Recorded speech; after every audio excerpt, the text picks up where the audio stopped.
Enlarge BJ is a wanted man in Nazi-overrun America for some reason. Probably because he has killed thousands of Nazis. Wolfenstein: The New Order pulled off a pretty neat trick in 2014. Spiritually, the shooting game Surprise felt like a lost gem from the late 90s era of first-person, single-player shooters, yet it had all the bombast and polish of a solid modern game. Its levels found the right balance between linear and complicated, its guns were both familiar and powerful, and its plot offered depth for those who wanted to pore through optional books and letters. At the same time, it was ham-fisted enough for anyone who just wanted to violently kill a crap ton of Nazis. Nobody saw such quality coming from Wolfenstein, a series that had always lagged behind its more technologically advanced sibling Doom. So what happens when a game that surprised everyone gets its own sequel? The bottom line gist of Wolfenstein 2: The New Colossus is easy to sum up: more of the same. The game's underlying 3D engine has gotten a new coat of paint, and the world has expanded with more characters and lunacy, but this by-the-book sequel will neither disappoint fans of the original nor convert anybody unmoved by the 2014 game.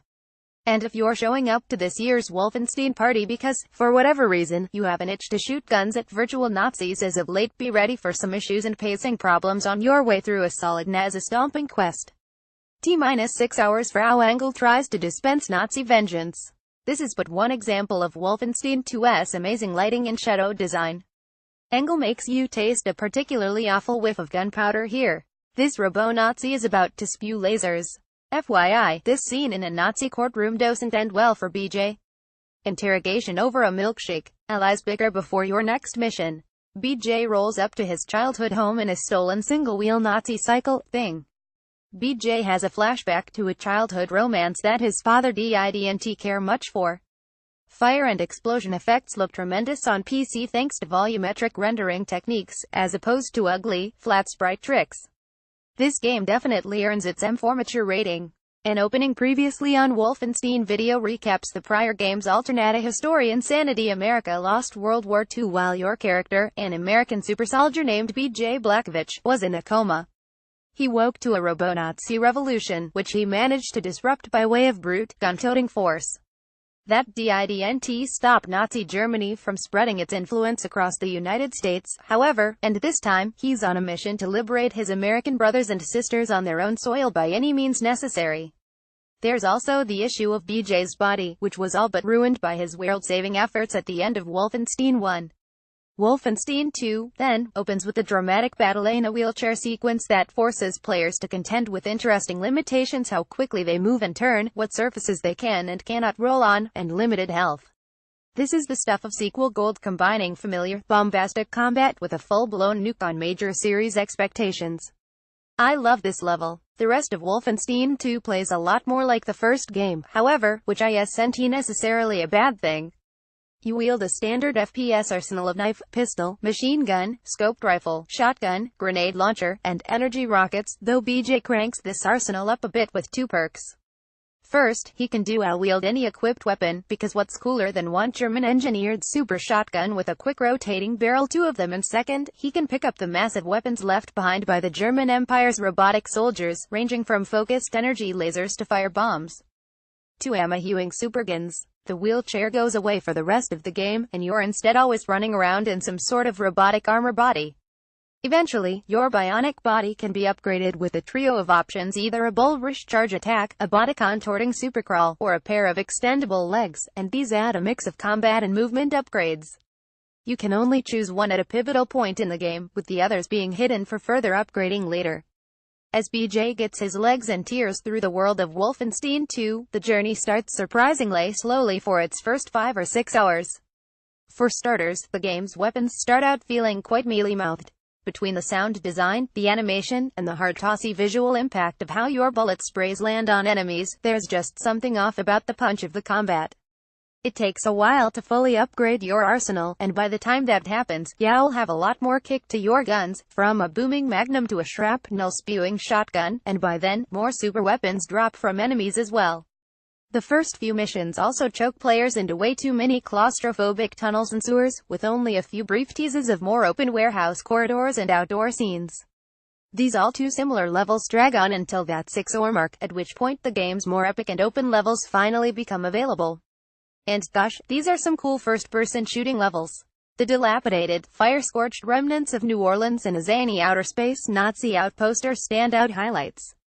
Part of the reason is that these and other later levels come with a delicious amount of path choice. You can opt for stealth by sneaking through levels, using silent knife throws and melee takedowns, or you can go into an area guns blazing, and it's easy to swap from one extreme to another throughout a given level. But be warned, Wolfenstein 2 has some pretty stupid AI, so you'll likely abuse the old 90s tactic of save ad reload when a given level spams bad guys for no good reason in certain halls and paths. Daddy issues one of 3 superpowers you can pick from at a midway point in the game. The 3 superpowers each have a range of perks. Hunt around the game's levels for upgrade kits to soup up your weapons and make them a lot less piddly than their starting incarnations. And, yes, the game is teeming with collectible lore, including all kinds of letters from alternate timeline, Nazioverrun America. Just like in Wolfenstein: The New Order, this game rewards players with power-ups based on how you play. Stealthier players get stealth bonuses, heavy weapon users get heavy weapon bonuses, and so on. Instructions for one of your energy weapons. Yes, this is what you think it is. All of this happens, by the way, in a game whose cutscenes are among the most unnecessarily gruesome I've seen in some time. You're ordered in the game's opening to aim and shoot a big, booming shotgun at something very innocent, and soon after, you bear witness to a disturbing decapitation. Minutes later, you're out there with a gun that feels way punier than anything in those scenes. The other issue with the game's pacing is that the plot needs about 10 hours to make up its danged thematic mind. Wolfenstein 2 teeters between dark and disturbing at one moment, then schlocky and B-movie the next.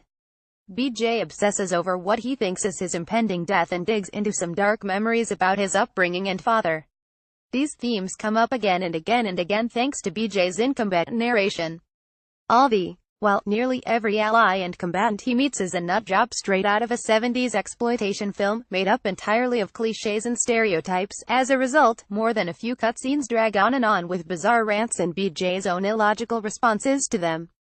Once the game finally slices off the darker end of its plot, the writers embrace a schlocky, it's dumb but hatsock action movie pastiche. This is right around the time Wolfenstein 2 just becomes more fun to play, and that means over half of this 18-hour romp through Alternata History 1960s America is worth recommending. It's still a shame that the uneven tone gets in the way of a clear hero versus Nazis theme. The game's sadistic head villain, Frau Engel, and a couple of famous Nazi cameos make abundantly clear that Nazis suck, and these performances are easily the best in the game. But in the beat-to-beat combat, everybody you're mowing down feels either like a mindless robot, or a boring bureaucrat. Gameplay footage captured edited by Mark Walton. I've been asked by more than a few friends if I've enjoyed mowing down Nazis while testing the game, and honestly, that's not how the game plays out. The plot certainly brings up Nazis' rotten and poisonous spiels about racial and ethnic purity, but these moments play out more intensely during the BJ versus his father subplot, and BJ's dad never figures into the actual gameplay. So you're still a good guy army super soldier telling Hitler to get bent, just not as brazenly as I would have liked. In great news, everything you do in the game looks tremendous thanks to Machine Games' use of the id Tech 6 engine, which is an upgrade from the last game's id Tech 5. I tested the entire game on a souped-up PC and had the game cranking at max settings in 4K with zero hitches in frame rate or responsiveness, and this was in spite of the game throwing up all manner of gorgeous particle, shadow, and lighting effects. The incredible effects of 2016's Doom engine look even better in Wolfenstein 2's open-aired, giant city battlegrounds. I was less impressed by the sound design, however. In addition to my weapon complaints, I found that spatial audio effects were incredibly hard to read and that enemy voices, attacks, and other alerts did a bad job selling which direction players generally need to aim their guns during a frantic firefight. I even strapped on my best headphones just to be sure I wasn't missing something, and I still struggled to notice solid sound effect design in the game's more frantic moments. You'd be forgiven for getting a few hours into Wolfenstein 2: The New Colossus and rolling your eyes, and your mouse, all the way to an uninstall prompt. Uneven levels, confusing plots, unclear character motivations, and overlong cutscenes all work to ruin your starting efforts in the game. But if you're hungry for a solid solo shooter with a lot of combat and traversal strategies at your disposal along with epic level designs, you're probably a good candidate for being fine with the opening chunks and having your jaw truly drop by the time you reach the best bits.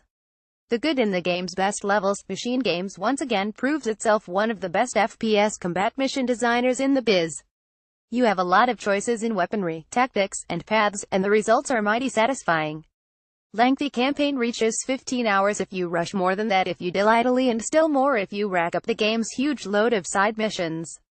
id Tech 6 is one of the most gorgeous and efficient PC gaming engines in recent memory, and it really shines here. The bad: can you get through the first 6 uneven hours? Issues with weapons and sound design reduce the game's bombastic impact. Thematic wankiness doesn't help players really lock into the thrill of mowing down Nazis. The ugly Nazis. Nazis are ugly. Wolfenstein 2 lets you virtually mow them down. Verdict: fans of the predecessor should snap this up ASAP. More casual shooter fans should tread cautiously.